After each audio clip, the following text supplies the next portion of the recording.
Unimonte. E hoje quem está falando aqui é a historiadora Sônia Maria de Freitas e o meu colega que vai também participar da entrevista é o Dionísio de Almeida. Então, para a gente começar, seu Cepulino, eu queria que o senhor dissesse quando e onde nasceu. Eu nasci dia 15 de agosto de 1938 na Espanha. Eu sou espanhol de nascimento. Eu cheguei no... Em que região da Espanha? Eu nasci na Galícia, na província de Pontevedra. O que seus pais faziam lá? Meu pai veio para o Brasil em 1949 e eu fiquei com a minha mãe lá na Espanha até 1956, quando eu cheguei no Brasil. Meu pai trabalhou em toda na construção, desde o começo da construção da refinaria Presidente Bernardes até o fim. Então o senhor passou uma grande parte da sua vida na Espanha? 16 anos. Eu percebi um certo sotaque que eu não consegui identificar bem da onde, agora que eu entendi. 16 anos. 16 anos. Lá o senhor estudou? Eu fiz até o colegial, seria o nosso colegial em espanhol, que eu já o perdi todo. E depois aqui eu, já adulto, posso continuar? Já adulto eu fiz os 4 anos do primário no Fernando Costa, na Vila São Jorge, fiz os 4 anos num ano só. E depois eu fui fazer o ginásio no Vila São Jorge, que era no Jardim Santa Maria, e depois ele acabou mudando para a Vila São Jorge. Eu fiz até o 2º colegial e depois fugi da escola. O senhor nasceu na época da Guerra Civil? Eu nasci em 38 e a guerra estava quase no fim. Ela terminou em 38. Eu já nasci, já estava quase indo para o fim. Mas eu acompanhei a Guerra Mundial lá, que foi em 1945. A vinda do seu pai tem a ver com a Guerra Civil Espanhola? Não, pelo contrário, ele esteve na guerra. Ele esteve na guerra vários anos, mas depois, como tinha eles eram 3 irmãos na guerra, a minha avó tinha direito a reclamar um e foi reclamar um solteiro, mas não conseguiu, aí acabou reclamando meu pai, mas já tinha acabado a guerra. Quando ele veio para o Brasil, já tinha acabado, inclusive, a Guerra Mundial.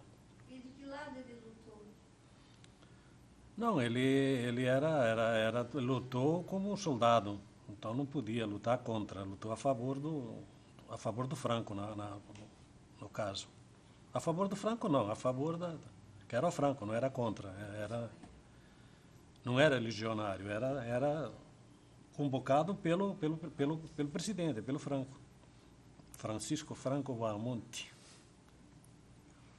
Então, e por que, você sabe dizer por que da vinda dele para o Brasil, por que o Brasil? Bom, eu posso dizer até com tristeza. A partir da hora que acabou a Guerra da Espanha, nós ficamos, falando agora como espanhol, né? Não sei se posso, porque eu sou naturalizado brasileiro, mas vou falar do outro jeito. Os espanhóis ficaram numa situação triste. Era tudo racionado, havia fome. Eu lembro, com os meus 7, 8 anos de idade, eu saía com a minha mãe para comprar. Tinha dinheiro, mas não tinha o que se comer. Eu não tenho vergonha de dizer, eu comi pão de cevada. Pão de cevada é preto, cheio de fiachos, fica nos dentes, é triste. Então a minha mãe saía para comprar milho, porque trigo não havia, para comprar milho e fazer o pão. E não tinha para vender, e quem tinha não vendia. Aí começou-se a abrir a imigração para o Brasil. Então veio um e aquele só vinha com carta de chamada. Um veio vindo outro, outro veio vindo outro, e veio vindo, e assim veio uma porção dele. Uns 10 ou 15, todos colegas, e vieram. A maioria foi trabalhar na Cristiane Nelson, porque estava começando a construção da refinaria Presidente Bernardes, no Cubatão. A maioria foi. Outros eram mecânicos, trabalharam no antigo Expresso Brasileiro, e assim todos. Mas um ia chamando o outro e foram vindo, e se juntou um grande grupo. Que ano foi mesmo que seu pai chegou? Meu pai chegou aqui em 1948. E ele veio com ajuda? Não, ele veio com carta... Não, ele veio com a carta de chamada, mas eles tiveram que pagar a passagem. Só que para poder entrar no Brasil, os estrangeiros só podiam entrar com carta de chamada. Por que a carta de chamada? Porque alguém teria que ser o responsável aqui. Para arrumar emprego, para arrumar pensão, para onde teria que ficar, para não ficar... Tinha que ter um destino.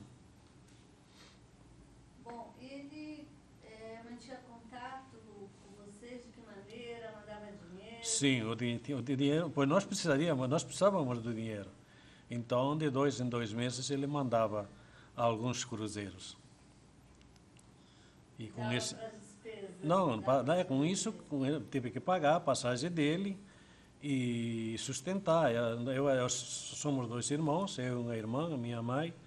A minha avó, ela estava paralítica, ela tinha sofrido um AVC muito forte, depois quebrou uma perna, não se movimentava, e nós, além daquilo que a gente conseguia na lavoura, nós vivíamos também com o dinheiro que o meu pai mandava.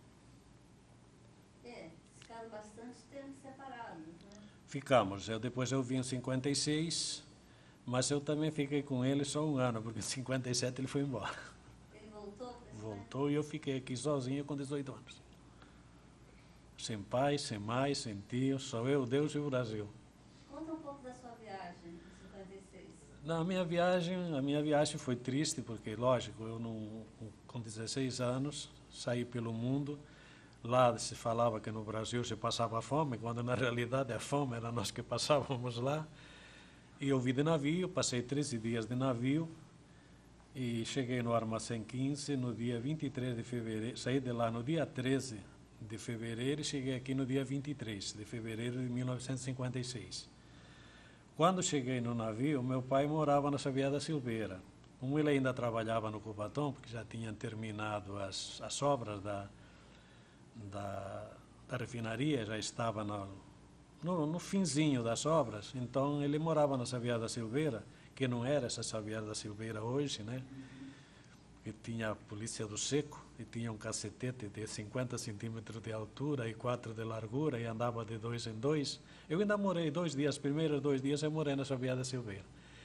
E como morava na Xavier da Silveira, foi no cais, no Armazém 15, e falaram que o navio ia atrasar. Ele foi comer.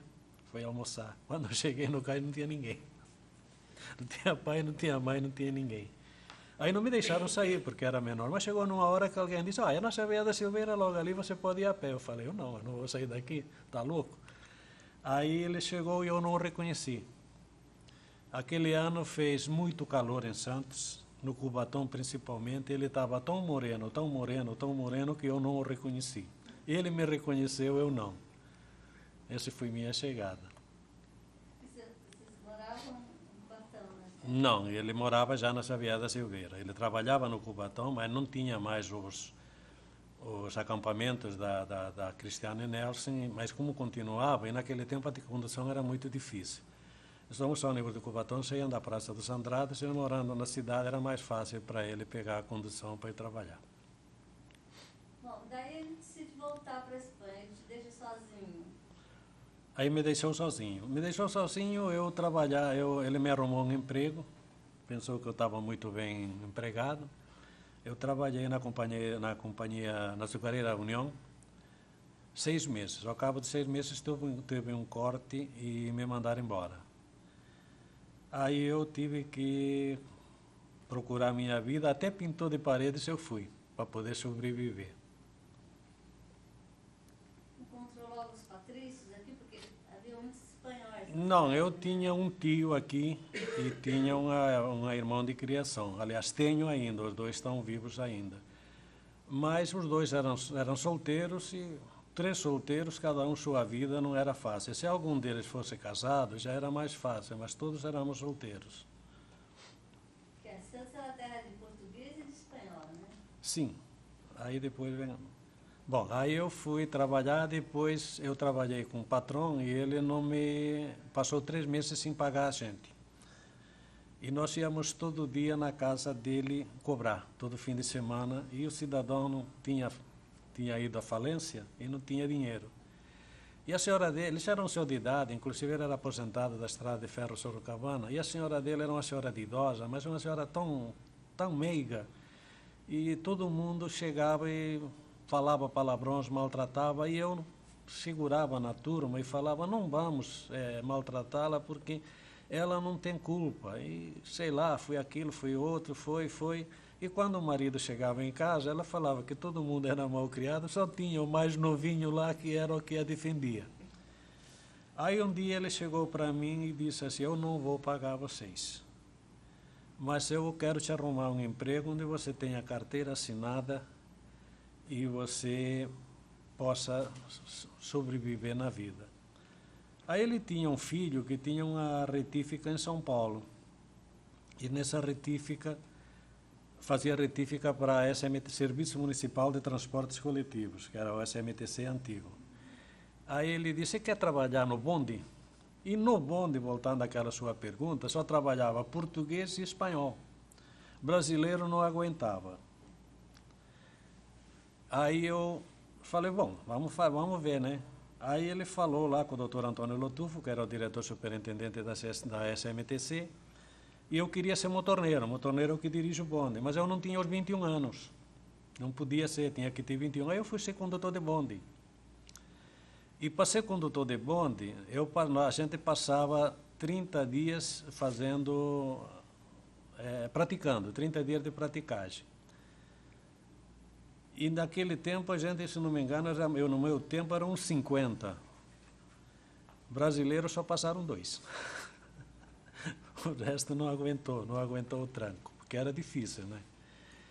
E ele diz, bom, e agora? Bom, eu vou ficar aqui para quebrar um galho. Então eu entrei no SMTC, a minha carteira está assinada dia 21 de junho de 1959. Entrei lá para quebrar um galho e eu estou lá até hoje. Vai completar 50 anos, eu estou no mesmo lugar. 59 você entrou na SMTC? Está completando 50 anos. No ano que vem, né?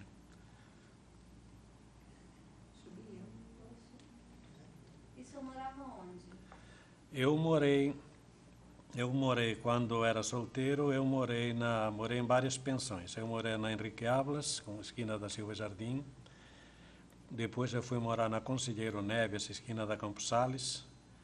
Depois eu fui morar na Senador Feijó, de lado da igreja São Benedito, que hoje é Santa Cruz, porque ali tinha São Benedito e roubaram São Benedito de noite, né?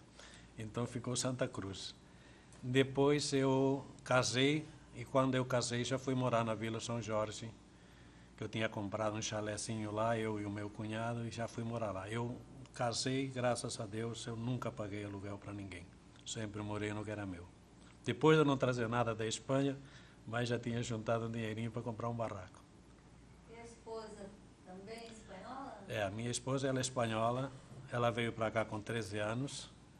A minha sogra era brasileira, santista, nasceu em Santos, lá na Conselheiro Neves, também já não é mais viva. E eu comecei a namorar a minha esposa com 15 anos e ela não tinha 18 quando nós casamos. Você frequentava o clube espanhol? Não, eu não frequentei. Eu fui sócio do Centro Espanhol, mas eu nunca fui muito de dança nem de baile, não. Eu fui mais trabalhar e economizar um pouquinho. O senhor foi morar, então, na Vila São Jorge? Foi um dos primeiros moradores? Não, a Vila São... aí, quando eu cheguei no Brasil, o loteamento da Vila São Jorge, foi o Otávio Ribeiro de Araújo que loteou, foi loteado em 1952. Como eu cheguei em 56, o meu pai falou, estão vendendo uns terrenos aí na Vila São Jorge. E estavam vendendo na Vila Nova, no Cubatão também. Aí o meu pai queria ou comprar na Vila São Jorge ou na Vila Nova. Mas depois ele foi embora, nem compramos na Vila Nova nem na Vila São Jorge, que a Vila Nova ela foi mais ou menos loteada no mesmo tempo. E por um destino, eu acabei comprando e morando na Vila São Jorge. Eu tenho minha casinha lá até hoje. Quando foi que o senhor foi morar lá? Eu fui morar lá em abril de 1962. Como era a Vila São Jorge nessa época? Olha, eu fui presidente da sociedade durante 10 anos. Eu vendi aquele asfalto lá. Quando eu fui para lá, tinha muito poucas casas, já em 62. A maioria eram chalés. A rua, o bairro era todo bala, o esgoto correndo a céu aberto. Tinha tartaruga andando na valeta. E só que tem uma coisa, não enchia, as casas não enchiam. E hoje enchem, é a diferença. Por quê? Porque como tudo era terrenos baldios, a água ela era absorvida pela terra. Hoje o asfalto faz tudo pior. Não tinha aquele conjunto dos estivadores, tinha a pedreira do Otávio Ribeiro, lá que estava lá. Eu tive algumas brigas com o Otávio Ribeiro, como presidente da sociedade. Nós brigamos. No tempo do Antônio Manuel de Carvalho, a Lordelo pegava as notas da lata de lixo e levava. Eu tive algumas brigas, porque eu não trabalhava na prefeitura, mas eu, graças a Deus, eu sempre tive apoio de todos os prefeitos na prefeitura. Todos. Não sei porquê, mas todos. Todos eles, todos. Até o Papa hoje, o nosso prefeito, ele foi estagiário na CET, da CSTC, e eu já conheci ele lá naquele tempo. Você acha que está no sangue? O espanhol gosta de briga, de luta? Não, espanhol, se há governo, eu sou contra. Mas nós somos sangue quente, sim. Somos sangue quente, sim. Que tipo de pessoa foi morar na Vila São Jorge? Que tipo de morador? Qual era o perfil dela? A maioria era doqueiro e estivador. A maioria deles era doqueiro e estivador. Mas o quê? Nordestinos? Não, tinha de tudo. Tinha tudo. Também tinha bastante nordestino, mas já tinha, porque já era na época de 50, então já estava bem. Mas tinha bastante nordestino, sim. O pessoal diz, tem uma relação que o pessoal faz da construção, por exemplo, da organização, da formação ali dos bairros da Zona Noroeste, dos moradores lá, com os operários que vieram para trabalhar na construção das indústrias do Cubatão. Sim, é o que eu falei. Quando eu cheguei, o meu pai em 49, porque ele se falava na Vila São Jorge. Quando eu cheguei, ele falou para mim se eu queria comprar um terreno na Vila São Jorge. Porque já se comentava, dentro da própria refinaria, que é a mais velha delas todas, de que se comprava terreno já na Vila São Jorge. Tem outra relação que o pessoal faz também. Por exemplo, até hoje, a administração pública faz essa relação da Zona Noroeste com os nordestinos, né, com a cultura nordestina. Sim, veja bem, eu fui presidente da Sociedade de Melhoramentos em 1972, pela primeira vez. Então, quem era na sociedade? O Jardelino, de onde é que ele veio? Do Norte. O Anísio Bento, era do Rio Grande do Norte. O Constantino, que está na Zona Noroeste até hoje, de onde ele veio? De Natal, lá para lá, não sei, de Alagoas. O Zé Novaes também veio do Norte. Então, todos os presidentes que nós fomos, nós já substituímos outros que vieram do Norte. Inclusive, a Areia Branca, a Vila São Jorge foi de 52. A Areia Branca, na Areia Branca tinha o cemitério só era para enterrar animais. Em 1956, quando caiu o morro, dia 28 de fevereiro, caiu o Morro do Marapé, de 1956. Depois, no dia 1º de março, caiu outra parte. Então, aquelas famílias que ficaram desalojadas do Marapé, até o meu pai ainda trabalhou naquelas casas que tem ali no BNH, tem uns sobradinhos ali que foram feitos antes, aqueles foram feitos para as famílias que vieram do Marapé. E as outras foram morar na Areia Branca. Aí é que a Areia Branca passou a se expandir. Mas já foi a partir de 56. Até ali também era só meia dúzia de casas e era tudo nordestino mesmo. Na Areia Branca era tudo nordestino. Eu sei que os portugueses predominavam os morros aqui em Santos. Os espanhóis, havia um lugar que eles se concentravam? Não, é aquilo que eu falo. Os portugueses que foram para o morro já foram os que vieram da Ilha da Madeira. Então já eram pessoas um pouco mais rudes. Não vou dizer que eram rudes, eram as pessoas que tinham dificuldades em se comunicar, porque o ilhéu que fala ilhéu não dá para entender. Tá? Então eles vieram às bordadeiras, aquele pessoal que começou a trabalhar de sacadores, serviço pesado, né? Então passaram a morar no morro. E o pessoal do norte também. Eu me lembro de uma passagem que teve com o seu Américo, O Américo era um português, ele tinha um comércio lá no Morro São Bento, que eu, quando trabalhei na açucareira, já entregávamos açúcar para ele, e ele passou a ser o mediador. Quando começaram a construir as casas, o que é que ele fazia? Os portugueses compravam as casinhas para fazer, e ele pegava o pessoal do norte, fazia uma feijoada, e se juntavam, e no domingo colocavam as lajes das casas uns nos outros. E não havia briga. É difícil se via naquela altura uma briga de um português com um nordestino. Então houve uma união muito grande dos portugueses, mas 90% dos portugueses que foram morar no Morro de São Bento, que era no Morro de São Bento só, a maioria vinha da Ilha da Madeira. Já com os espanhóis não, porque é isso que eu falei, quando vieram eles já vinham com carta de chamada. Então já tinha o que tinha o bar, já tinha o que tinha o restaurante, e uns passaram a trabalhar com os outros. E os portugueses que vieram do continente, que vieram mesmo de Portugal, a maioria passou a trabalhar em padaria, tanto é que um trabalhava na padaria, montava outra, comprava outra, e assim foram. E os portugueses nos restaurantes, a mesma coisa. Mas assim, onde se concentravam assim, os espanhóis? Havia algum bar? Acho que era a maior parte, aqueles portugueses, espanhóis, principalmente, onde os que não tinham negócio, onde é que trabalhavam? Companhia City. Por quê? Era o bonde que a maioria do que trabalhava no bonde era português e espanhol. Então, esses que trabalhavam na Companhia City, a maioria era Marapé e Campo Grande. Tanto é que até hoje, os mais velhos ainda moram no Marapé, porque o Marapé e Campo Grande era tudo chalé americano, não havia praticamente casas de alvenaria, porque uns ajudavam os outros a fazer, um pregava, o outro também, comprava a tábua, fazia no fim de semana, mas a maioria deles, do pessoal, era Marapé e Campo Grande. Vamos voltar a falar mais um pouquinho lá da São Jorge. Bom, eu fui morar lá em 62, comprei minha casa e eu fui assaltado na Vila São Jorge, levaram meu dinheiro quando eu comprei minha casa, que eu estava reformando, e meio-dia paguei 2 vezes aquele empréstimo que eu tinha feito no banco, consegui passar minha casa de chalé para alvenaria. E tem até uma passagem curiosa que eu estava construindo a minha casa e eu era o presidente da sociedade. E eu tinha feito a metade da casa, era ainda chalé, e a outra metade já era de tijolo. E o prefeito Antônio Manuel de Carvalho e o Fernando Oliva foram na Vila São Jorge por causa de um clube que tinha lá que nos dava trabalho.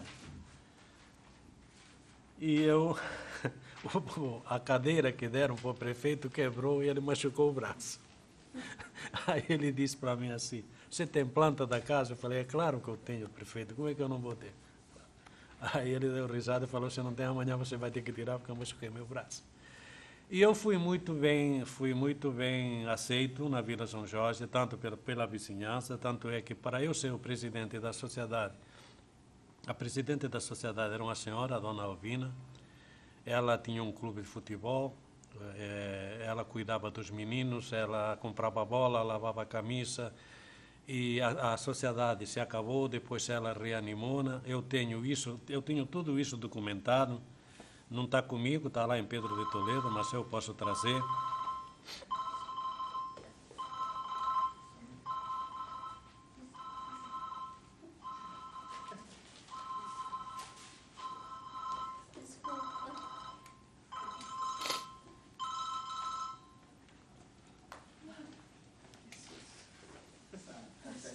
E foi. Aí ela queria que alguém fosse o presidente da sociedade.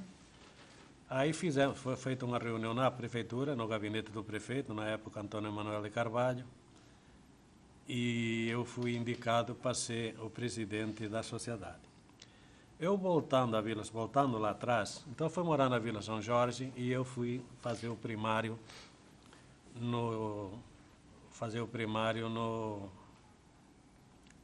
Vila São Jorge, que era na Santa Maria, no Colégio Benevenuto Madureira. Ali eu fui eleito presidente do Cívico e membro da APM. O que hoje é secretário de governo, Márcio Lara, era o meu vice-presidente. Aí depois o colégio mudou para a Vila São Jorge, passou a ser Cidades Irmãs. E eu era o presidente da sociedade, era o presidente do Centro Cívico e membro da PM. Como eu trabalhava à noite, eu montei todas as cadeiras daquela escola. Aí foi quando saiu o presidente da sociedade. Bom, eu estava trabalhando lá um dia, aí o professor Parisi, que era o delegado de ensino em Santos, liga para a escola e diz: o governador Lauro Natel vai inaugurar o colégio. Um dia de sábado, sem diretor, sem professor, sem nada. Aí eu corri, chamei a diretora foi, e eu não tinha o que fazer. Eu falei, para fazer tempo, eu corri em casa, pedi para a mulher fizesse um café e levasse um café para o governador. Olha, quem sou eu, servi café para o governador. O governador chegou, tomou um café e falou para o prefeito quem tinha feito o café, porque ele não, fazia tempo que não tomava um café tão gostoso. Acho que foi para me agradar, mas eu também não sabia quem era, né? Aí o prefeito falou, olha, foi o filho, foi a esposa de um aluno. Bom, aí nos cumprimentou, tudo bem e tal. E aí, a Vila São Jorge nasceu da seguinte maneira. O Lauro Natel chegou, ele veio inaugurar um colégio em Cubatão, aproveitou e não era para inaugurar o da Vila São Jorge. O prefeito de São Vicente era Jorge Verrenbach e o prefeito de Santos era Antônio Manuel de Carvalho. O colégio não tinha muro, não tinha nada, só tinha o prédio. Ele passou a mão no Jorge Verrenbach, passou para o lado de Santos. Eu estava presente, isso eu presenciei, eu estava ali naquele dia. E pegou o prefeito de Santos e passou para o lado de São Vicente. Então disse, a partir de hoje essa escola não se chama mais Vila São Jorge, e sim Cidades Irmãs. Daí que saiu o Colégio Cidades Irmãs. Bom, com tudo aquilo que aconteceu, eu já morando lá, aí quando nós fomos chamados na prefeitura, perguntou para a dona Albina, quem vai ser o presidente da sociedade? Aí eu estou pensando, aí o Carvalho falando, então vai ser ele. Então acabei sendo imposto. E a partir daí, desse bendito dia e desse café, que as coisas não acontecem por acaso, eu era cobrador de ônibus, trabalhava no noturno, estudava, eu saía de casa às 6 horas da tarde e voltava às 9 horas da manhã. E o prefeito disse para mim o que eu queria ser. E fiscal era pouco. Eu falei que eu queria ser inspetor. E eu acabei sendo inspetor. Então, minha vida profissional, até hoje, tudo que eu consegui profissionalmente, começou na Vila São Jorge, na inauguração da Escola Cidades Irmãs. Vou fazer uma pergunta que ela pediu para fazer. O nome, a Vila São Jorge tem relação, o pessoal diz que tem relação com o Engenho dos Erasmus. E aí, só complementando, eu já respondo tudo junto, né? Essa relação da Vila São Jorge com o Engenho dos Erasmus, que é São Jorge dos Erasmus, né? Tem. É dito também que o pessoal retirava as pedras do engenho para construir, fazer as bases da casa. Isso tem? Não, eu não tenho. Veja bem, a Vila São Jorge, ela começou em São Vicente. O engenho já estava lá. O engenho era engenho dos Erasmus. A Vila São Jorge, ela começou a ser loteada em São Vicente pelo Otávio Ribeiro. Porque a Vila São Jorge de Santos, ela não era de Santos. A divisa de Santos era no Danedi, onde hoje está o Banco do Brasil, tem uma pedra lá que ali era a divisa. Depois, através de um remapeamento do Estado de São Paulo, havia uma diferença de divisas e foi para os tambores. Aí é que passou a ser loteada a Vila São Jorge de Santos. Aí o engenho dos Erasmus, era engenho dos Erasmus. O engenho dos Erasmus da Vila São Jorge só foi por causa do bairro. Mas que eu conheço, eu tinha até na Vila São Jorge o logotipo, eu vou te mostrar lá quando eu trouxer os livros, o logotipo não fala nada em Vila São Jorge, só fala dos Erasmus. O que eu lembro da Vila São Jorge, eu fui diretor do Jabaquara e fui conselheiro, e eu tenho um pedacinho do campo do Jabaquara, eu paguei por ele. Eu lembro, sim, que tinha uns burros que carregavam a terra para aterrar o campo do Jabaquara. Das pedras eu não lembro, só se for antes de 1960. 59, que é quando eu passei. Não que eu fui morar na Vila São Jorge em 62, mas em 1959 era condutor de bonde, então eu já trabalhava na linha 1. Então eu já conheci a Vila São Jorge e a Zona Noroeste desde 1959, passando todos os dias. Como era esse, já que o senhor trabalhava na linha 1, aquela região toda ali, como é que era essa? Bom, se eu for falar no bonde, o bonde tem umas histórias grandes, tá? A Nossa Senhora de Fátima, ela era areia, não tinha asfalto, não tinha nada. O bonde passava no meio e havia desvios para o bonde passar. A Santa Maria estava toda aterrada, estava mais baixa do que a passagem do trem, do bonde. Quando o bonde passava, aquilo era uma nuvem de pó. Então, os bairros começaram a crescer justamente partindo da Vila São Jorge. Então, não tinha o Bom Retiro veio depois, então tinha o que? Santa Maria, Caneleira, Vila São Jorge e Areia Branca, e assim ia. Só que na parte de São Vicente não tinha nada.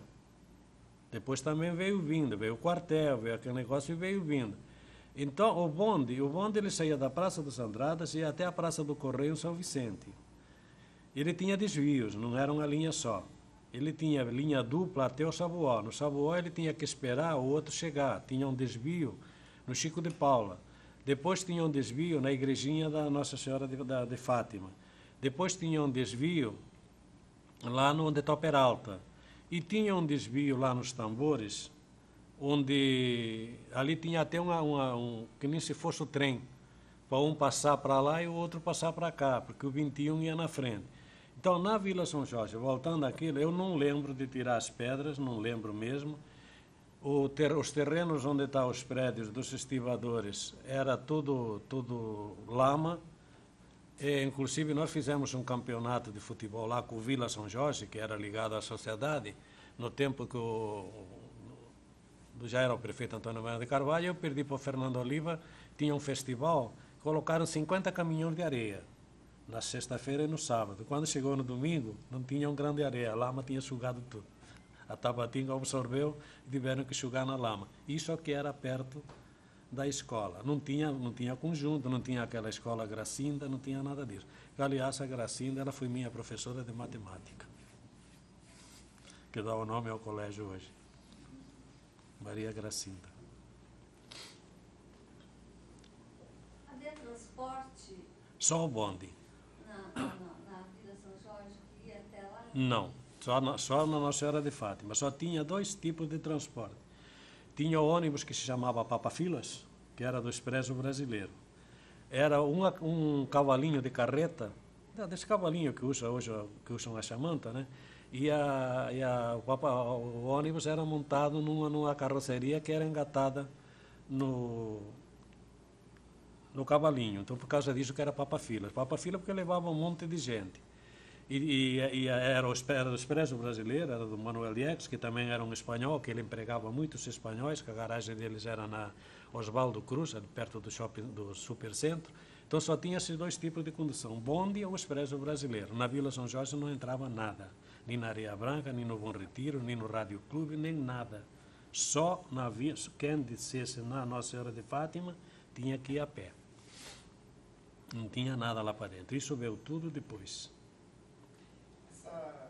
Como era isso? Você tem lembrança de como era assim, aquela região dos ícones, das favelas? Você tem as suas recordações? Não tinha nada, só mangue.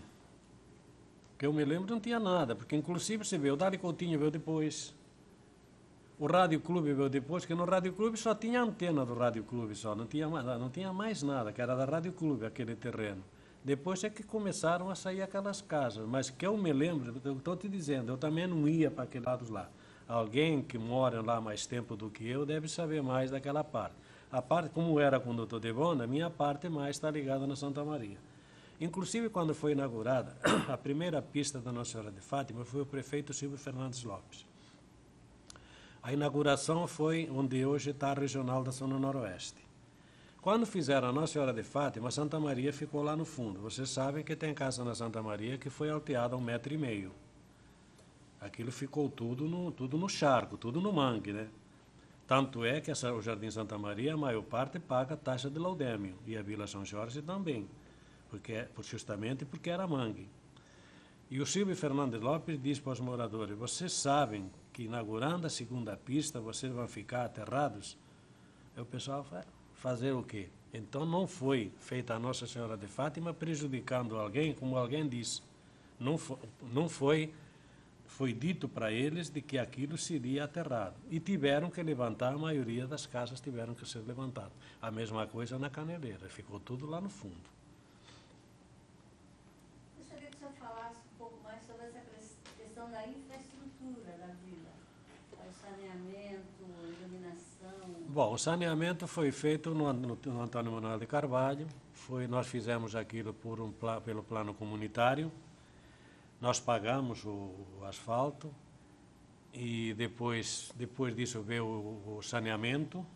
A luz nós já tínhamos, depois veio o telefone e as primeiras ruas que foram asfaltadas, elas foram na Areia Branca, primeiro do que na Vila São Jorge, por causa justamente do terreno.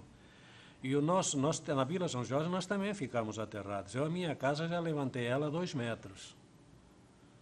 Então, a partir da hora que houve briga, houve algum morador que achou que a casa ia ser prejudicada, entrou na justiça, atrapalhou. Então, tem alguns lugares que enchem de água. Eu lembro que na Gastão Busquete, que é perto de onde é a minha casa, foi feita uma galeria que seria para absorver as águas. Ela tinha 1,80 m de altura, andava uma pessoa dentro. Não sei onde é que ela está hoje, deve estar toda aterrada, não sei como foi. Mas na hora que estavam abrindo a valeta, um trator, que estava uma paia de carregadeira, atolou e para tirar ela teve que ir um guindaste, que ela não saiu mais, ela afundou. Aí foi feito, inclusive aquela outra parte nova, aquela parte do canal para o morro, que ela é mais nova ainda, que é onde foi feito o conjunto, dos estivadores. E o colégio. Primeiro que o senhor explicasse essa técnica construtiva aí que... Nossas casas, a maioria das casas da Vila São Jorge, inclusive a minha, ela foi levantada para 1 metro, 1,5 m, até 2 metros. Então levanta como? Ele é um cidadão que faz isso, ele e um ajudante, só 2 pessoas, tá? Ele coloca as vigas debaixo da laje. Aí ele põe os macaquinhos nas vigas, e o macaquinho quebra-queixo e vai levantando. Depois ele calça, tipo macaquinho de novo, coloca uma fiada de bloco toda em volta. Ele não arreia a laje está sempre presa.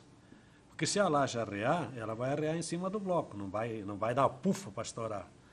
Aí a segunda e vai levando assim até chegar lá em cima. Quando chegar no último que ele passa o arame todo em volta, uma cinta de arame, com concreto, e depois ele arreia a laje e está lá até hoje, não acontece mais nada.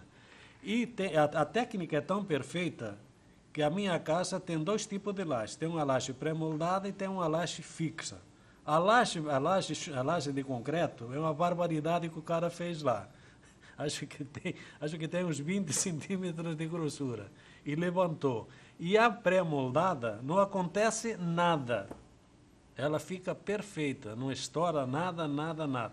Pode sim acontecer com uma lachotinha, ela estoura, mas perfeito. E assim é levantado. 2 homens sozinhos. De onde vem essa técnica? Não sei de onde é que ele trouxe. É um cidadão só que faz isso. Inclusive ele mora na Vila Melo e é complicado para ele fazer. Não sei se tem mais outro, mas ali era só um que fez. Ele é que inventou. Não sei se foi ele que inventou, onde é que ele tirou, mas é feito assim. Ele continua fazendo? Continua fazendo. Ele mora lá naquela avenida, depois do Comprevent, naquela avenida ali, que vai dar Imigrantes. Bom, o canal eu tenho isso documentado, escrito, inclusive tem um projeto na Câmara que se deu o nome de alguma coisa a esse engenheiro que trouxe o canal. O canal ele foi feito no tempo do Império, e seria para tirar o esgoto. Inclusive na Vila São Jorge, pelo que eu tenho em documentos, agora pode ser que eu não diga o total, mas alguma coisa. esse canal servia para irrigar. Do lado de um lado e do lado do canal se plantava tomate, cebolinha, salsinha e assim por diante. Então foi feito, esse engenheiro que fez que trouxe o canal da Vila São Jorge, que é o Rio São Jorge, que não é canal, é o Rio São Jorge, que é o canal hoje da Leonor, mas é Rio São Jorge.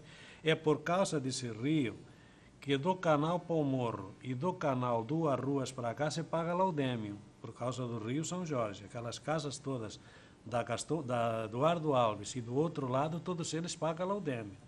Ele trouxe essa técnica e depois foi implantado no Rio de Janeiro. Só que eu tenho isso tudo escrito, e se eu falar eu vou desvirtuar, mas eu posso mostrar porque eu tenho guardado e o que esse engenheiro fez. E tem um projeto na Câmara, não sei, de um vereador que foi entregue por alguém esse documento. Acho que só eu e esse vereador tem esse documento, ninguém mais tem. Eu não sei onde eu consegui, também não posso falar, mas eu tenho esse documento de como saiu esse canal. Continuando aí, queria saber de escola, de hospital, de posto de saúde. Nós na Vila São Jorge, a primeira escola que nós tivemos foi o Fernando Costa. Depois veio o segundo grau, com o primeiro e segundo grau, o Vila São Jorge, que hoje é Neves Monteiro. E depois veio de segundo grau o Alcinda, o Gracinda, que é o que estava perto do engenho, entre o engenho e... Tivemos o primeiro posto médico que foi criado na Zona Noroeste, foi criado na Sociedade de Melhoramento da Vila São Jorge. Foi o doutor Áureo Rodrigues que levou para lá a primeira, seria tipo de um posto médico, depois foi para Areia Branca o segundo. E hoje nós temos uma policlínica. E na Zona Noroeste eu acho que o hospital, mais hospital do que nós temos, que nos serve a todos, está lá o Domingos Pinto e todo aquele pronto-socorro, tudo que nós temos lá. Hoje acho que, quanto à saúde, na Zona Noroeste nós não temos muita queixa a fazer, aliás, nunca tivemos. A sociedade tem sede própria, construiu uma sede própria? A sociedade, quando eu assumi a sociedade, era na casa da dona Albina. Depois, por uma cortesia do prefeito Antônio Manuel de Carvalho, nós passamos a fazer as reuniões no Fernando Costa. E depois passamos a fazê-las no Vila São Jorge. Aí tinha um terreno de marinha em frente ao campo do Jabaquara. E eu falei para o doutor Antônio Manuel de Carvalho que eu queria uma sede própria. Aí ele disse assim: me arruma o terreno que eu te faço a sede. Eu falei: prefeito, com que dinheiro? Eu falei: a prefeitura não pode comprar, fazer a sede eu faço. E eu comprei, eu e os meus companheiros compramos aquele terreno, pagamos, e em 30 dias o Antônio Manuel de Carvalho fez a sede para mim, para mim não, para a Vila São Jorge, de alvenaria e madeira. E ali foi instalado o primeiro posto médico. E eu fiz o Carvalhinho chorar lá. O salão chamava-se Júlia Ferreira de Carvalho. Carvalhinho não tinha nenhuma fotografia da mãe dele, que era a dona Júlia Ferreira de Carvalho. E eu consegui, com a amiga de infância dele, uma fotografia da dona Júlia, e quando descerrou a placa do meu salão, estava a fotografia da mãe dele. Nunca ele esqueceu daquilo, nunca. Tanto é que quando ele viajou para a Europa, todo lugar que ele ia, eu recebia um cartão postal. Que tamanho tem o salão? Agora foi modificado já. Ele já foi alargado. Mas naquele tempo era um salão de uns 30 metros quadrados. As fotografias da minha sede estão no painel do Historiando, inclusive o dia da inauguração. E hoje eles já alargaram, já estão fazendo o segundo andar. E tem até uma história meio engraçada. Eu comprei aquilo, nós pagamos aquilo, recebíamos subvenção da prefeitura, e todo o dinheiro que a gente arrecadava nas festinhas nossas era uma conta, e o dinheiro da subvenção da prefeitura era outra. Quando quando eu entreguei à sociedade, eu entreguei todo o dinheiro da subvenção daquele ano, todo. E o cidadão que me substituiu, ele gastou o dinheiro todo e passou um monte de cheques sem fundo. Gente, isso que eu estou dizendo aqui, eu provo. Os cheques sem fundo estão comigo até hoje.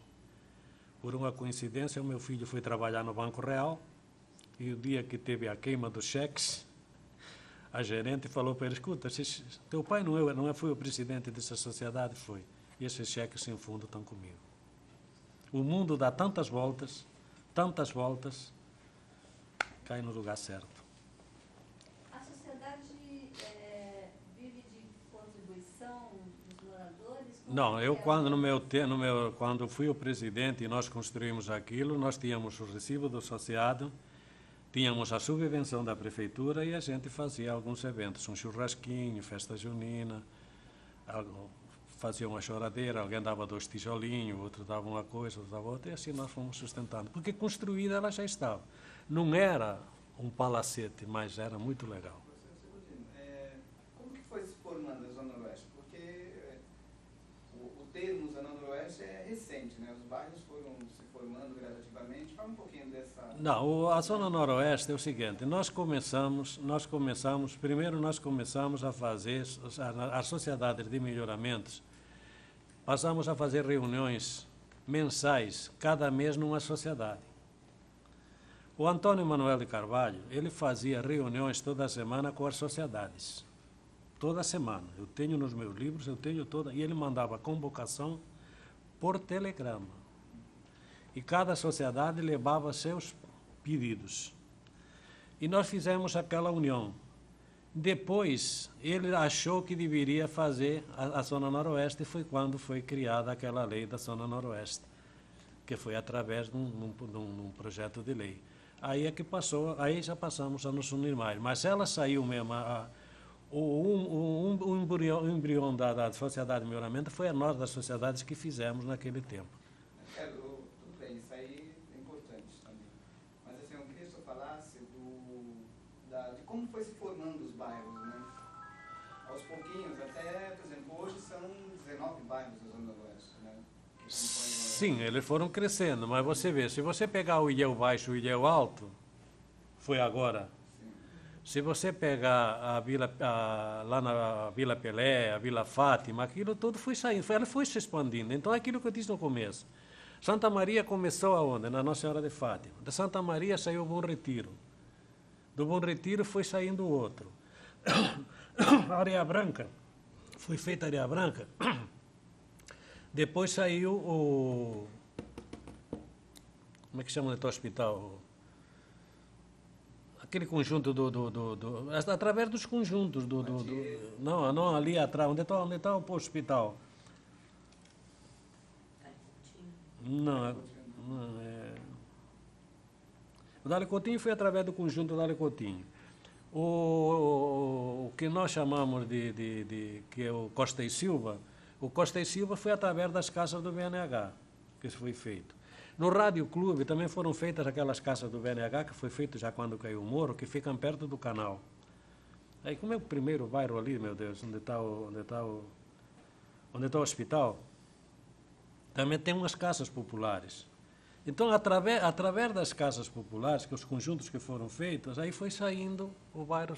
O DIC saiu todo através do Dário Coutinho, porque com aquelas madeiras do conjunto Dário Coutinho começou a se fazer barracos e assim por diante.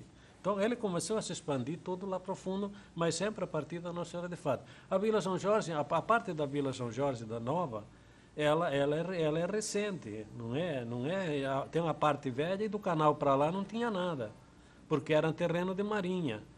Então, foi difícil eles pegarem a liberação daqueles terrenos para poder lotear, mas eles continuam pagando taxa de loteio. E a Santa Maria, você vê, a sede do Bom Retiro é no Jardim Santa Maria. Essas sociedades de melhoramento, todas elas funcionam hoje ainda? Todas. E têm sedes próprias boas. Você vê, a sede da Santa Maria é uma sede muito boa. A da Areia Branca tem 2 andares. A do Dário Coutinho também é muito boa. Acho que a que é menorzinha é do Rádio Clube.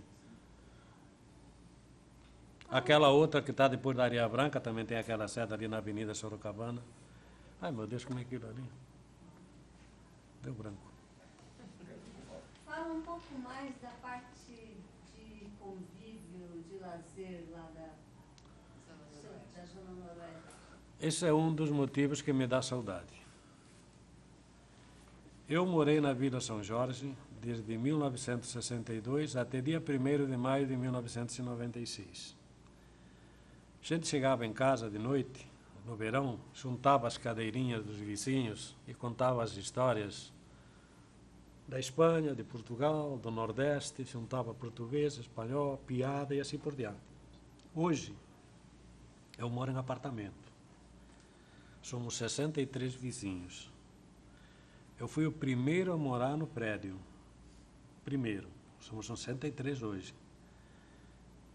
Eu entro, saio, bom dia, boa tarde, mas não sei. Só sei que mora do meu andar ainda sei, mas o resto eu não sei. Então, essa convivência de morar naquele tempo, agora, hoje, não dá mais para se fazer aquilo que nós fizemos. Porque eu estou lá volta e meia, na Vila São Jorge, casa aluga, desaluga, aquele negócio todo. A maioria dos vizinhos já não mora mais lá, e os que moram lá, oi, tudo bem? Não tem mais aquela convivência, não tem. É isso que nós sentimos. Aqueles, não é só eu, todos aqueles que moramos naquele tempo na Zona Noroeste. Porque aquela convivência nossa, aquele problema de um tentar ajudar o outro. Gente, eu fui assaltado a 5 para meio-dia. Levaram 7.000 cruzeiros que eu tinha tirado do banco. 2 horas da tarde, eu estava com 7.000 cruzeiros na mão emprestados. Os vizinhos correram, foram buscar e me emprestaram. Eu paguei porque tinha que pagar, mas juros não me cobraram. Será que hoje se faria isso? 2 horas depois eu estava... Porque eu tinha que pagar o pedreiro e a telha. E tinha que pagar naquele dia. E era dia 22 de dezembro. Foi o Natal mais negro da minha vida. Mas 2 horas eu paguei, em vez de 7 eu paguei 14, mas os meus compromissos foram, quando fui pagar os juros, não me cobraram. Então essa convivência que havia com a comunidade, hoje não tem mais. Não tem. Eu passo na Vila São Jorge hoje, tudo bem, um que outro vem, me cumprimenta, mas não é a mesma coisa. Não. O senhor lembra de alguma festa, de alguma, assim, essa parte de... Só chegou a comentar que havia festa junina. Nós fazíamos uma festa junina num terreno. Local ou havia algum tipo de relação com os outros bairros? Não, nós fazíamos num terreninho lá qualquer para poder fazer um churrasquinho para comprar a sede. Mas não era... Mas era localizado. Não, isso teve. No começo, quando a dona Albina era a presidente da sociedade, mas isso já não é do meu tempo. Isso deve ser no ano de 52, 53, 54. Tinha um terreno e ela fazia as festas juninas, ela fazia. Por quê? Porque ela tinha 2 clubes. Tinha o Vila São Jorge, que era de adultos, e tinha o das crianças. Então ela fazia num terreno que tinha lá, que depois acabou sendo uma garagem de transporte, ela fazia as festinhas juninas dela, ela fazia lá para a criançada, assim, com quadrilha, com tudo isso. Mas isso até 1970, aí de lá para cá não teve mais. Eu queria voltar bem no começo, porque eu não deixei passar e ficou curioso, né? O senhor falou que o cemitério da Areia Branca, primeiro ele era para enterrar animais. Eu queria falar sobre isso. Eu lembro não, isso aconteceu, tá? Isso aconteceu em 1956, quando caiu o morro. No cemitério da Areia Branca só enterrava animais ou indigentes. Tinha uma parte, mas não eram juntos, viu, gente? Não era junto, não vamos juntar. Ele tinha porque às vezes a pessoa pensa ao contrário. Tinha uma parte onde se tinha as sepulturas, né, na terra, as campas, e tinha outra parte que era meia caída, que dava para aquela rua Tumiche-Cubiche lá, né? Tumiche-Cubique lá, e o muro não era alto que nem era hoje. E no dia naquela enchente de março de 56, o muro caiu. E alguns caixões de defuntos saíram do cemitério e batiam na parede das casas. Isso aconteceu em 56. Mas isso não é nada de difícil. Mas depois não. Hoje o cemitério da Areia Branca é aquilo que está lá. E depois tem passagem lá. Nós tivemos um cidadão, não vou falar o nome, mas tivemos um cidadão que era traficante lá na Bacia do Macuco. Aí alguém já vai analisar. E ele mataram e jogaram no mar com a pedra, lá no Canal 6. E quando o tiraram, levaram lá para Areia Branca. Areia Branca não tinha, naquele tempo não tinha IML, e os corpos ficavam no cemitério da Areia Branca e a polícia científica ia fazer a perícia lá. E ele estava tão inchado que o corpo estourou. O corpo estourou e foi uma correria danada lá para poder enterrar o homem. E nós temos lá na Areia Branca, temos lá 2 ou 3 anjinhos lá, o Onofrinho, a Priscila e assim por diante. E na Vila São Jorge, nós estamos... que aqueles das crianças que elas são... Todo ano tem as campas deles, são... E eu tinha uma passagem, quando eu fui presidente da Sociedade de Melhoramentos, uma pedra da pedreira, ela veio da pedreira e caiu no quintal de uma casa lá na Cova Raia e matou uma criança de 3 ou 4 anos. Matou mesmo. E eu cheguei em casa e eu estava brigando com as pedreiras, a gente queria acabar com aquilo, não foi fácil. E a criança estava morta lá ainda e eu corri e falaram que eu era louco, mas eu consegui trazer a TV Bandeirantes. Foi a primeira entrevista que eu dei na minha vida, foi para a TV Bandeirantes em 73 ou 74, quando mataram a criança. E ele tem a rua, no conjunto tem a rua Alain. Alain é o menino, Alain Ciber. E a outra menina, que tem a outra rua, é uma menina também. Ela morreu com a pedra também na pedreira, mas foi na pedreira do Horto, lá no Voturuá. Todas as 2 ruas do conjunto, a Alain Ciber e a outra, elas são 2 crianças que foram acidentadas, mortas com pedra caída da pedreira.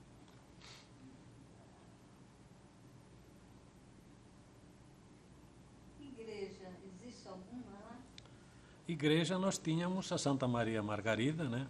Que também era uma igreja bem pobrezinha ali no canal, onde os meus filhos, todos eles, os 2 mais velhos foram batizados. E igreja mais a igreja evangélicas tem bastante, acho que cada esquina tem uma. Eu não sou contra, né? Eu já fui coroinha, viu?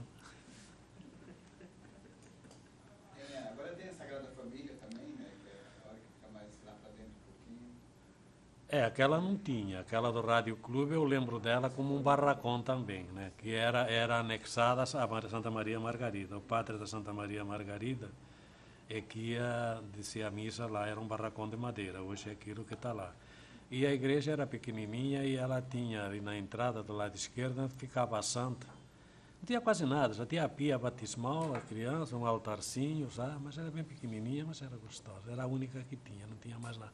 E tinha a igrejinha, aí tem a capelinha da Nossa Senhora de Fátima, que quando eu era fiscal de bonde, eu não falei nada em bonde, hein? Era fiscal de bonde e o bonde ele isola, ele não dá choque para as pessoas, tá?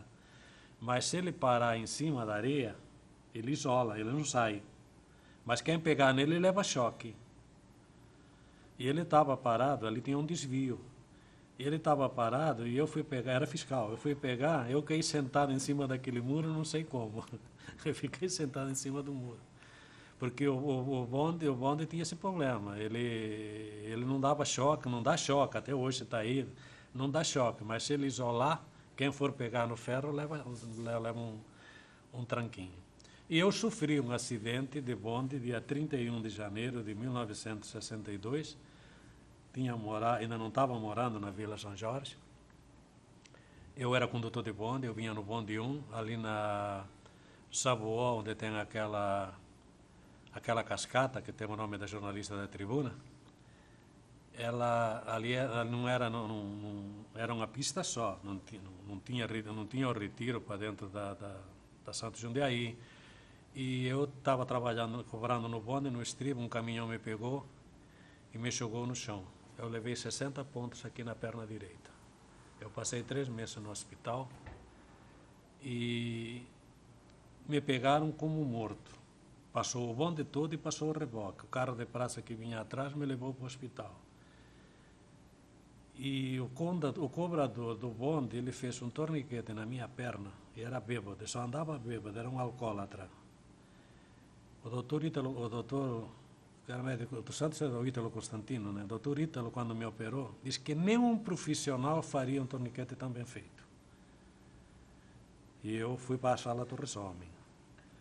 Para avisar a minha família, ninguém foi na sala Torres Homem me procurar, foi todo mundo no necrotério, porque eu tinha morrido, ainda estou aqui.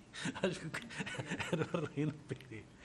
Então também tem essa passagem do bonde. E se for passagem de bonde, aí eu tenho 50 anos aí para contar de bonde, né? Então fala um pouquinho mais assim, você sempre trabalhou nessa linha 1 lá?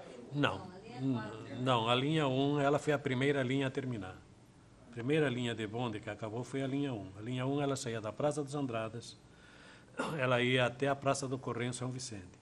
Depois foi feita a ponte lá em cima da linha do trem, lá em São Vicente, então ele já passou a rodar a virada ali. Aí ele começou a cair, porque aí já começaram a rodar os ônibus. Depois não chegava mais na Praça dos Andradas. Aí virava da Praça Manuel da Almeida, que é onde está o museu ali, o Museu Sacro. Aí é dali só, aí começou a diminuir, aí acabou. Mas ela no começo, ela era triste. Ela saía da Praça dos Andradas. Eu trabalhei lá, saía 18 e 18. Nunca me esqueço. Bonde 1, com mais ou menos 200 passageiros no bonde. Em pé, sentados, nos estribos e em volta. Você tinha que cobrar os 200 passageiros até Maria Patrícia. Se passasse do Maria Patrícia, se dançava, porque o pessoal começava a descer e quando chegava no Saboó, não tinha nem 50 dentro do bonde. E o reboque era pior, porque o reboque tinha hora operária, era mais barata. Das 5 às 8 horas, de manhã, das 5 às 8 da manhã e à tarde, das 17 às 20 horas, era mais barato. Então o pessoal corria por reboque.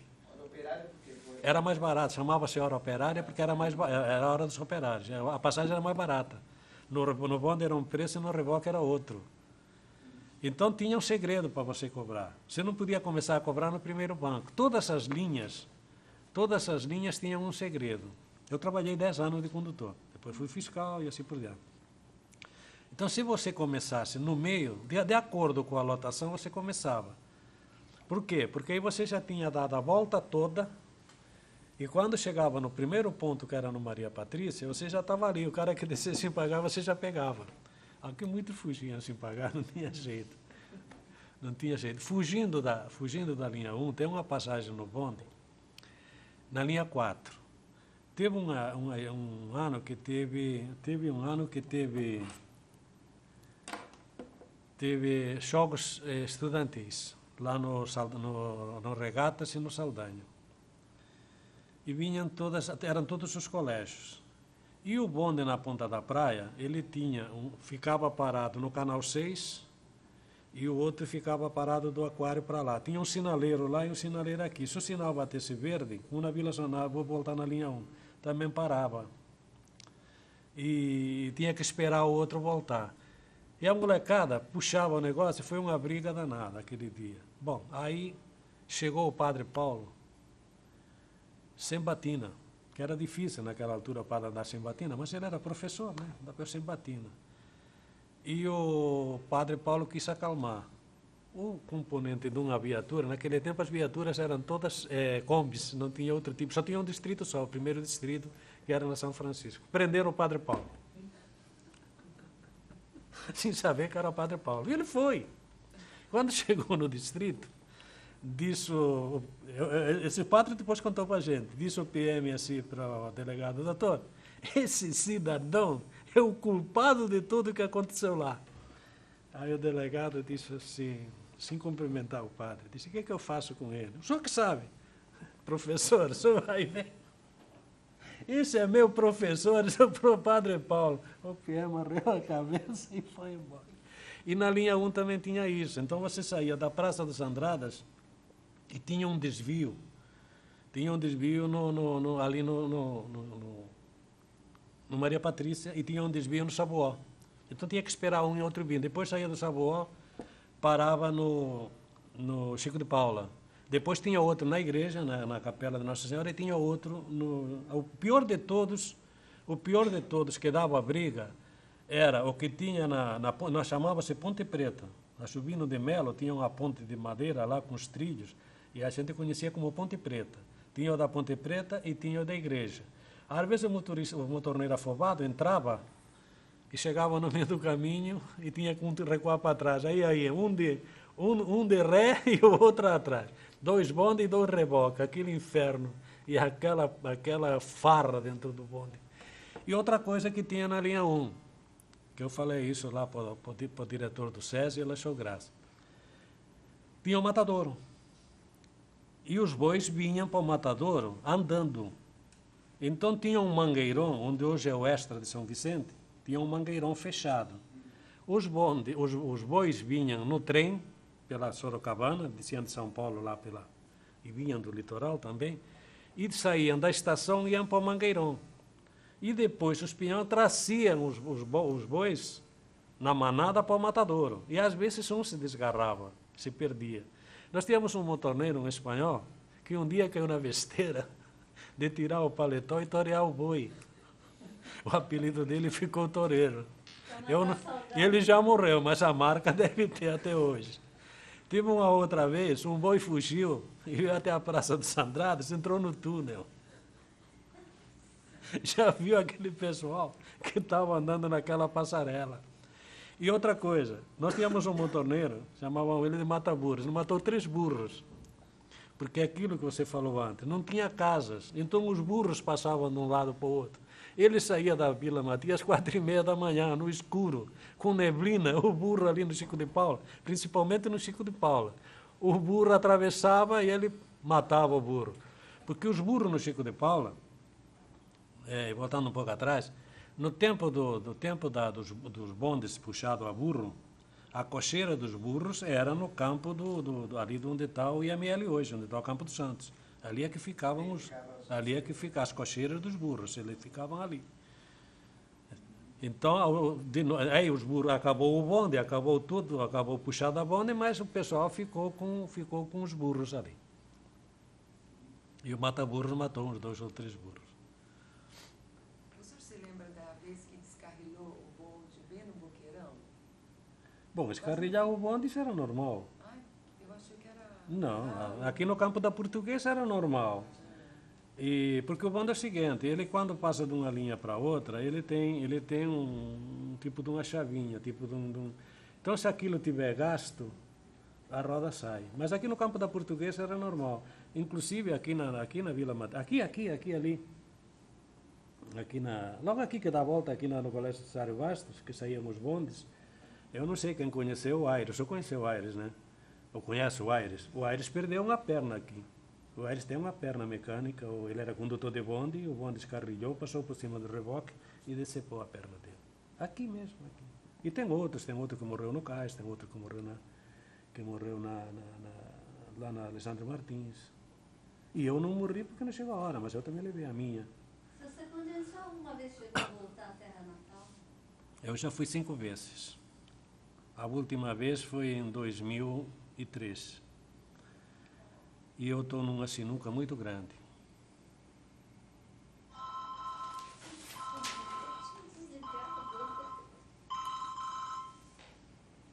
Por que você está na sinuca? Porque eu falei do meu pai, eu falei do Brasil, eu falei da refinaria e não falei o mais importante. A minha mãe vai completar 100 anos e está viva. Dia 9 de junho ela completa 100 anos. E eu tenho que ir lá. Mas agora é inverno, é frio. Mas ainda nem tanto. Não, já está frio, já está nevando. Não muito. Já está nevando, mas eu tenho umas férias vencidas, minhas férias venceram em junho, já podia entrar de férias. Mas eu queria ir em março. Eu gostaria de ir em junho, para estar lá nos 100 anos, mas em março, se Deus quiser, eu quero ir. E o senhor hoje se sente um pouco brasileiro, um pouco espanhol? Não, eu me sinto brasileiro total. Eu fui na Espanha em 70, passei o Natal aqui e passei o ano lá. Meu pai era vivo. Depois disso eu já voltei mais 4 vezes, fui 2 vezes sozinho. E fui mais uma vez sozinho e fui 3 vezes com a mulher. Não dá. Gente, é o que eu estou falando, na CSTC eu vou, agora na prefeitura eu vou completar 50 anos. Eu tenho 3 filhos, 4 netos. Toda a minha vida foi aqui, tudo aqui. Então, eu sinto sim porque a minha mãe está lá. Mas naquele cantinho só o resto. Me naturalizei brasileiro. Eu voto aqui. Eu fui mesário agora. Eu fui mesário. Eu fui mesário e ainda ganhei 4 dias. 2 e 2. Eu voto para prefeito na minha cidade lá da Espanha, nasci. Eu voto para governador. Eu voto para presidente, da Espanha. Eu voto para a comunidade europeia. Eu voto para tudo. Porque eu não me naturalizei brasileiro, mas eu continuo com a dupla nacionalidade. Eu não posso provar para ninguém que eu fui na Espanha. Eu saio daqui com o passaporte brasileiro, chego lá em cima, troco e vice-versa. O senhor é um cidadão duplo, né? A pessoa volta lá e tudo e volta... Eu voto pelo correio. Só que, quando eu jurei bandeira, eu falei que eu seria brasileiro, então eu sou brasileiro. E quando joga Brasil e Espanha, como é que fica? Brasil. Dá aquele negócio, você vê. Teve o jogo agora do futebol de salão, né? Eu fui fazer compras, normal. Aí não torce nem para um Nem para o outro. Mas se for a seleção mesmo brasileira, eu torço para o Brasil, não tem jeito. Gente, eu estou aqui, eu vivo aqui. Eu vim para cá com 15 anos. O que é que eu vou esperar de lá? Não espera nada, gente. Vai fazer o quê? Uma parte da sua vida... Tudo, é toda a vida aqui. Construiu a sua vida. O meu netinho, quando fez 2 anos, ele foi na Espanha e falava assim, Gabriel, tu fala espanhol? Hablo ti. Bom, seu Saturnino, em nome da Fundação aqui do Memória de Santos, em nome do presidente... Foi uma honra para mim, né? Foi uma honra receber a visita do presidente, não é qualquer um. Meu colega Dionísio, eu gostaria de agradecer... E nós nos conhecemos há um bocado de tempo, hein? E desejar muita saúde. Eu que agradeço pela oportunidade e aquilo que vocês precisarem, eu estou à disposição. Eu tenho 2 livros com 400 folhas de recortes de jornais, com várias, inclusive uma passagem, até tenho isso, fotografia, quando tinha o problema das ratazanas naqueles canais, todas as inaugurações, tudo o que aconteceu na vila, várias, de todas as sociedades de melhoramentos que eu participei quando era presidente, eu tenho 400 páginas. Aquelas fotos que estão são minhas, tá? Que fui tiradas daquilo que era a Vila São Jorge. E tenho essa documentação que eu gostaria que fosse vista e depois pudesse, como nasceu o canal, porque o canal tem a história do Brasil, certo? Ela tem história. O engenheiro que fez o negócio do Rio São Jorge, ele fez no Rio de Janeiro também. Eu não gostaria de entrar, porque é uma história muito bonita e eu não... Inclusive foi-me entregue, o cidadão que me entregou, ele fez questão de que o engenheiro fizesse isso. E ele não era santista, ele era carioca, veio morar em Santos, e ele também fez que nem eu, se considerou santista. Depois, se eu puder doar, deixar que a Fundação faça uma cópia dessas fotos, seria... Eu devo ter uma reportagem na Fundação que foi feita na minha casa. A Cristina Guedes mandou lá fazer. Então, parabéns. Muito obrigado. Muito obrigado.